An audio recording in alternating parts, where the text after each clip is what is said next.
Hey mama, I'm coming to you today with an episode straight from the heart on comparison. We know that comparison can come in so many forms, and many of them we don't even realize that comparison is happening when it is in those different areas and in the ways that it's happening.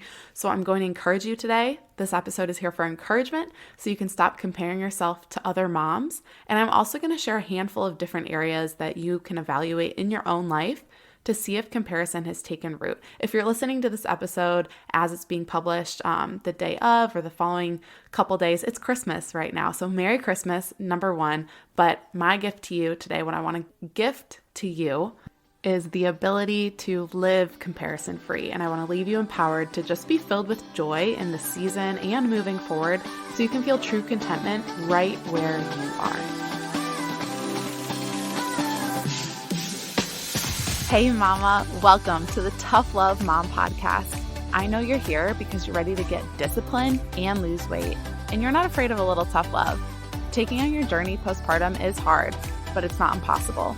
I believe that we mamas have an ingrained ability to figure out what we need to do, make it happen no matter what, and do it in a way that inspires the world and sets a beautiful example of healthy living for our little ones. My mission is to help you uncover that ability and live a life of confidence and consistency. Hey, I'm Liz, and I've been where you are. I gained more than the suggested amount of weight in both of my pregnancies, but with sustainable habits, consistency, routine, and taking hold of my thoughts, I lost it all in just over a year, both times, and I'm here to help you do the same.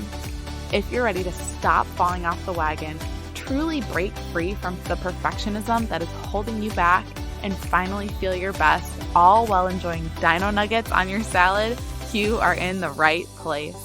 It's time to get disciplined so you can live a life of consistency and true confidence, mama. We're about to transform your postpartum journey. Get pumped up. It is tough love time. Okay, you might not believe me with this one, but just hang tight because I promise you it helps. An awesome antidote to comparison, something that can help you combat it, is surrounding yourself with other moms instead of isolating yourself. The most dangerous place that you can be is alone with your thoughts, right? We can often spiral into this negativity, and that's really when comparison can take root. So what I want you to do right now, if you haven't yet, I'm shocked, but what I want you to do right now is jump into the Tough Love Mom Squad on Facebook, come introduce yourself in there, leave a little post about you and what you're doing right now for Christmas.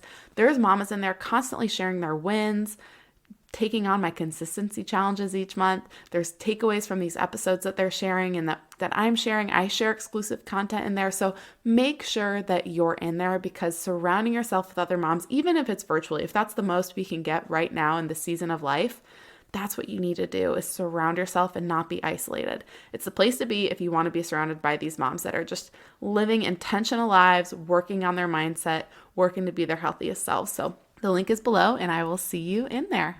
So that is one way that you can take on comparison, but we're going to go over some more today, and we're also going to talk about some areas that comparison can rear its ugly head because you might not even realize that comparison is present in that moment. In full transparency, I have put myself through a lot of unnecessary suffering because I have not realized that comparison was taking root in different areas of my life. One of the main culprits in the past couple of years for me with comparison is my routine, my schedule, my ability to be in control of when I do what I do. So to set the stage, my husband and I were among the earlier group of couples in our friend groups to have our first child, and locally we were the first one to have our second that we're close with. And seeing other moms having a little bit more flexibility than I did, whether they had no kids or they had one kid, that's just what my mind got fixated on. And I started to long for not necessarily what they had, but I started to long for my past because I could prioritize my workouts and get them done anytime I wanted. And I was sleeping better. And the stress of motherhood was just taking its toll on me, and my focus started to get on this fact that I wasn't in control of my schedule anymore. Now, we know we're not really in control of anything, but just seeing other people that had more flexibility and focusing on what they had versus what I was able to do throughout the day and how I was growing through trying to balance everything, This longing for what I used to be able to do created this discontentment in my heart. And honestly, that discontentment creates this inability to feel grateful. And I struggled with that a lot early on as a mom, transitioning to a mom of two, under two. So that is an area that comparison has really been a struggle and a battle for me. So I just want to be fully transparent with you, because if you're sitting there and you're looking around at your other friends who might not be in the same life stage as you, or you're longing for what your routine and schedule used to look like, I literally probably just came out of that season earlier this year going, you know what? I can manage this. I can balance this.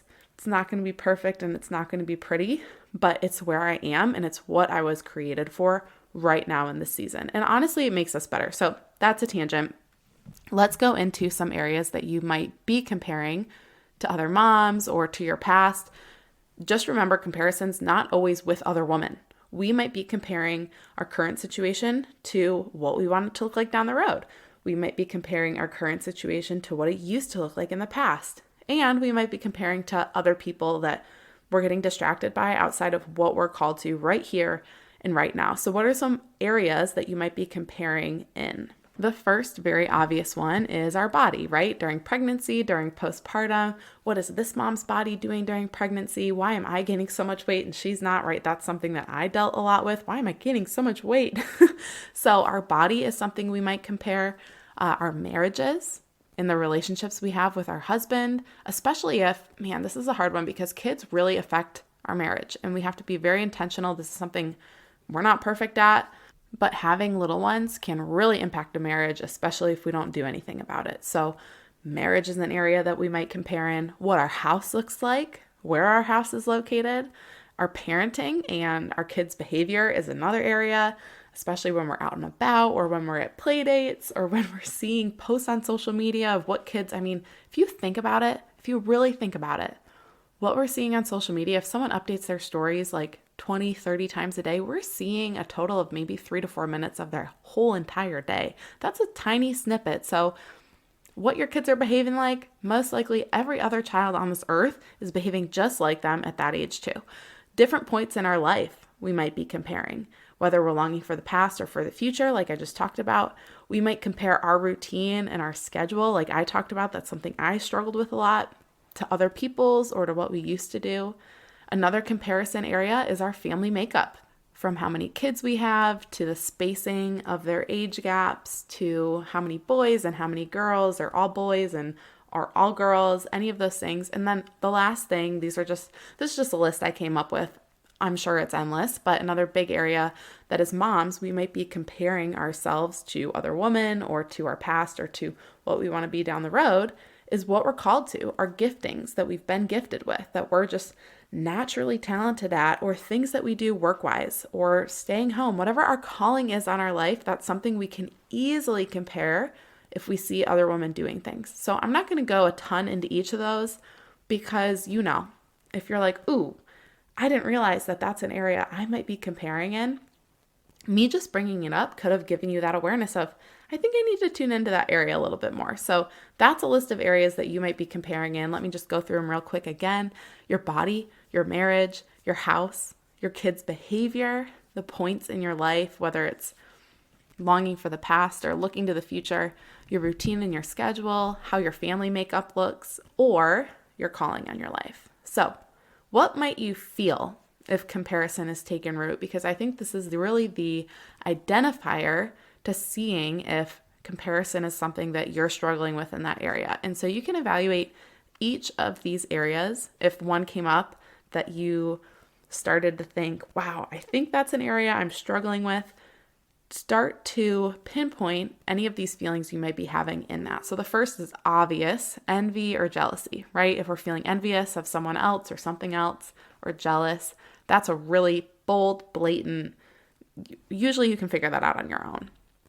But some of these other ones, you might not realize that these feelings can often be caused by that comparison. The first one is discontentment or wanting more, right? If we see that someone has something else or someone's life looks a certain way and we don't have that, our kids aren't acting that way, our body doesn't look that way yet, we can feel discontent. We can feel like we want more or want different. Another thing is unproductively daydreaming. So let me get into this a little bit. Thinking about what's down the road, what we can do to get there is really important because that gives us purpose and action for today. But if we're just sitting there daydreaming and thinking about what we wish would happen or wish wouldn't happen or hoping that things look a certain way, but we don't do anything about it, or that is what I like to call daydreaming unproductively. Another thing that's pretty closely tied to that is avoidance coping strategies. So doing things to numb out emotions or thoughts or feelings that you're having. So maybe you're numbing out that feeling of envy or that feeling of discontentment by doing things that are avoidance behaviors like going to the fridge, going to the pantry, scrolling on social media, binge watching Netflix. Those are all things that can be caused by that unproductive daydreaming because you're wishing and wanting for more, you're discontent. And so we start doing these unproductive coping behaviors and activities that often are because we're avoiding feeling a certain way. And what this ultimately does is numb out that feeling. And none of this is good. That's kind of like spiraling. And we all do it. We all have something that we probably turn to, this thing that we're doing, and we know it's unproductive. We know it's not good for us. And it's just spiraling us down. It's making us feel worse and worse. And often the thing that is causing that is this thing of comparison. Maybe you're not as consistent as you want to be. Your body isn't where you thought it would be postpartum based on what you're seeing on social media. Your kids are just off the wall and going cray-cray, and you don't know what to do about it. You think it's something you're doing wrong, and you're just comparing, whether it's to yourself in the past or to someone else you're seeing on social media, whatever it is. Often the root of these really unproductive behaviors is because we are comparing. And it's really hard to identify that sometimes because it's so many layers deep where we are already. And it's often just that root of comparison. So a little encouragement for you because I feel like it just got real dark and heavy. And I don't want to leave you on that on this beautiful Christmas weekend. But I want to give you some encouragement because this is heavy stuff. And I'm leaving you with a gift. I need to leave you with a gift. So number one, comparison will block you from realizing what you already have. Comparison is going to be this blinders that get put on your eyes so you can't see what's in front of you that someone else might not have or someone else might be longing for. I saw this quote on Instagram a few weeks ago that said, "Don't forget that what you have right now is what you used to pray for." And I was just like, man, if we could just remember that every single day, that what we have in front of us, although it's not perfect, it never will be. Although it's not perfect, it's exactly what we need right now. And comparison, it doesn't just steal joy, it's going to kill your contentment too. Comparison breeds discontentment. And when you can sit in gratitude, when you can sit and just, I'm so thankful for what I have right now, for the way our life looks, for the way that I'm growing and learning from all these challenges that I'm facing, if you can sit in that spot, you're going to feel content. So don't let comparison blind you anymore from those things that can truly bring you joy. You truly can feel joyful with where you are right now if you notice what you do have, what you have been blessed with. So just promise me that you're going to start being more cognizant of the things that are in your life that are for your good, the things that are making you better, the things that are challenging you but are growing you, the things that are there that you didn't used to have in the past, but now you have them. And although they're challenging, sounds like I'm talking about our kids, right? Although they're challenging, man, they're the biggest blessings in our lives. So I just want you to focus more on those things that you used to not have because you have them now. And they should bring joy, even when they're challenging, even in the hard times, we can see and feel joy because we know it's for our good. We know it's making us better. Okay, so now what do we need to change? What do you need to do to start combating comparison? Number one, address it, face it, and combat it. You have to realize that it's happening, right? We can't do anything about this comparison beast until we start addressing the fact that it's happening, until we acknowledge it. We have to face it, and then we can combat it. One of the best ways to do this is once you realize it's happening is to communicate with close friends, with your spouse, with the Lord, whatever it is that you're facing right now, communicate that with someone else because when you put it to words, you're going to have ownership over it. You can also start taking captive your thoughts. You are fully capable of this. I heard this concept and it just is so transformative. If you can apply this to all areas of your life. But the first thought that you think, you are not in control of it. You are not in control of that initial thought. It's going to come into your head, even if it's negative. If you're just have more of a lean towards being a negative person, your first thought might almost always be negative. But you know what you do have control of? That second thought. You have complete control of what you think next. So if that first thought comes to mind and it's rooted in comparison, it's rooted in discontentment, it's rooted in frustration, whatever that feeling is, whatever that initial thought is, you have control over what comes next. So start taking control of that second thought instead of letting that second thought happen to you. This is one of the best gifts that you can give yourself. So start doing that for yourself. Start taking captive those thoughts. And then I want you to focus on the haves, the things that are in your life that you have, you always have, the things in your life that you've been equipped with from the day you were born, your strength, the purpose of your story. These things are everlasting. These things are here to stay. They're ever evolving. Like I said, your story, the purpose behind it, and then the things that are right in front of you that do mean the world to you. Okay, those things, you have them. And they are some of the most impactful things in your life and how you're showing up and why you're showing up. So I want you to make sure you're focusing your attention on those instead of all the things that you have not. Okay? I hope you're left feeling empowered and equipped just to be filled with joy and true contentment right where you are. I know we started off a little heavy, but those last things, you are so able to take control of your thoughts. You are so able to start focusing on the things in your life that do bring you joy. Focusing on the things that can really take away and uproot that discontentment and that comparison. So start focusing on what you have, start taking captive your thoughts, and honestly just communicate, get it out there, talk to someone about it, because when you do, you start to take ownership over the things going on in your head and that deep-rooted comparison that is just so ugly. We got to dig that up, okay? And if you need to be surrounded by like-minded mamas who are working on this right now, mamas who are being purposeful of their thoughts and likely combating comparison just like you. I mean, we all are. I'm still doing it every day. I'm still having to do this every day. I want you to join our Tough Love Mom Squad. It's linked below, and I'll see you in there. I hope you and your family have the most awesome Christmas this year, and I will chat with you again soon. Before you go, thank you for spending this time with me on the Tough Love Mom podcast.